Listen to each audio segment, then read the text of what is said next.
What up, what it is, happy people? It's Monday again, and if it's Monday, you know it's all about the moolah. And today we are gonna discuss a question that was asked last week. And the question was, if you had a stipend of 700 shillings a week, how would you budget it to ensure that you have the 4 elements that we spoke about in 2022? So stick around. Pesa iwe ni do ganji jenga Karume Zuckerberg Kuna na Copland Jeff Bezos David Oye de po ganji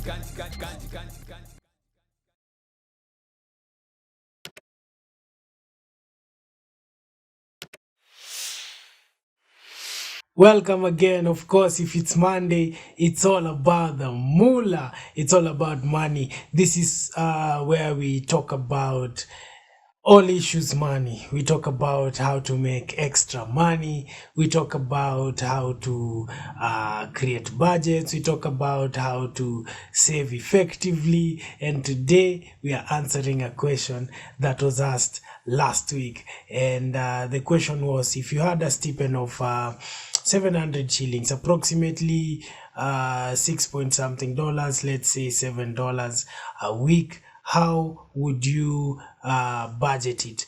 And mind you that this is a person who is in school, so it's a student.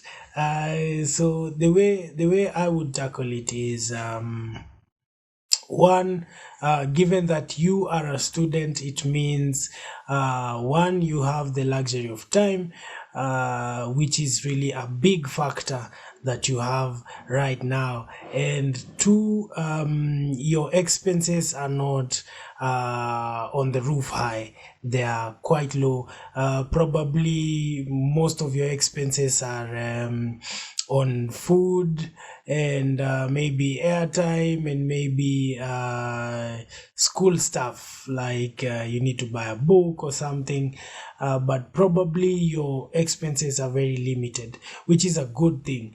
And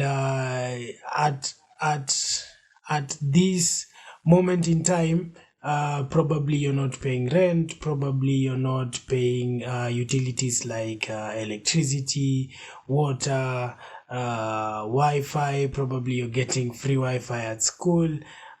So there's quite a bit of an advantage that you have.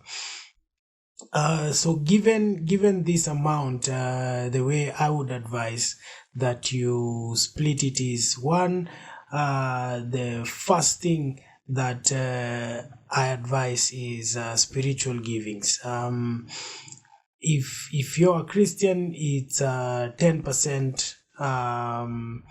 If you're not, I think still you can have the spiritual givings depending on your specific religion. So 10% would go to spiritual givings. That's about 10 shillings a day. Probably 70 shillings a week. In a month, that should be around 280 shillings. Then 20%, I would advise that you put it in savings, and not just savings. This is savings for investment. I call this paying yourself. It's always good to pay yourself for doing the extra work that you do. So we start by spiritual givings, then pay yourself. Always pay yourself. And by paying yourself means invest and save. So those savings, if you can start with 20%, that is okay. For savings, with time you will grow it as your income grows, but as it is right now, you can do 20%. That is about 20 shillings a day. That's about 140 shillings a week, which is around 560 shillings a month. With 560 shillings a month for the first 1 month, you can just save that amount, and you can use any mode of saving that is that is at your disposal. So you can save that amount. Then at the end of the month, you can look at money markets. Money markets would be the best place for you to save at the moment. It would give you a return of about 8 to 10%, which is really good. So if you do that for a period of like the 4 years that you're in school, you will end up having something tangible, because as you continue to reinvest, then you will be able to, have something good at the end of the day. So that's like we said, 10% spiritual givings, 20% you pay yourself. Then the remaining 70%, you can look at having your expenses. I may not know your specific expenses, you didn't specify, but you can be able to budget within this remaining 70% and budget and see what are your expenses. So probably you have airtime expenses, probably you have food expenses, and probably you have miscellaneous. Definitely if you're a student, you could have a lot of miscellaneous.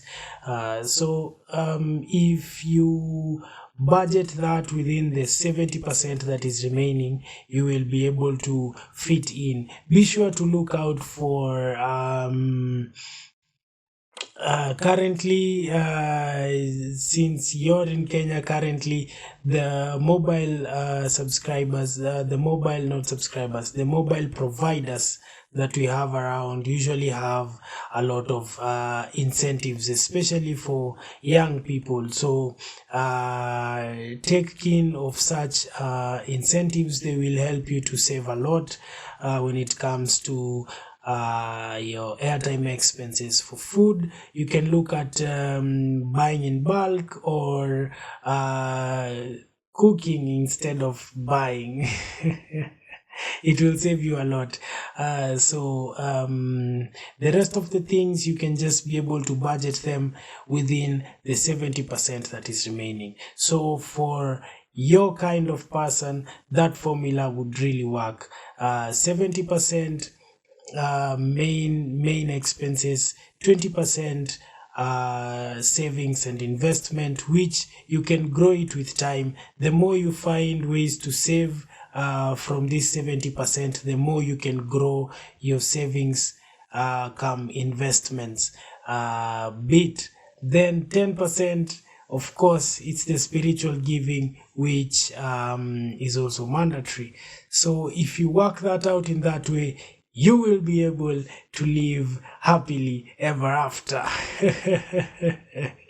That's on a light note. You'll be able to attain financial freedom, and you will be able to, work within your means, live within your means, and spend less. Of course, that's the aim. Spend less, earn more, make your money, make money for you. If you have any other question, feel free to leave a comment down below. We will be able to answer all the questions that you guys ask. Thank you so much for everybody who's been following. Thank you so much for everybody who's been sharing these videos. We've had so much love over the past few months. It's been amazing. So thank you so much to everybody, even to those who are subscribing. Thank you so much. If you haven't subscribed, don't be left out. Click that subscription button and click that bell, of course. Every Monday, we are here, same time, same place, doing what we do best, talking about the moolah. See you next Monday.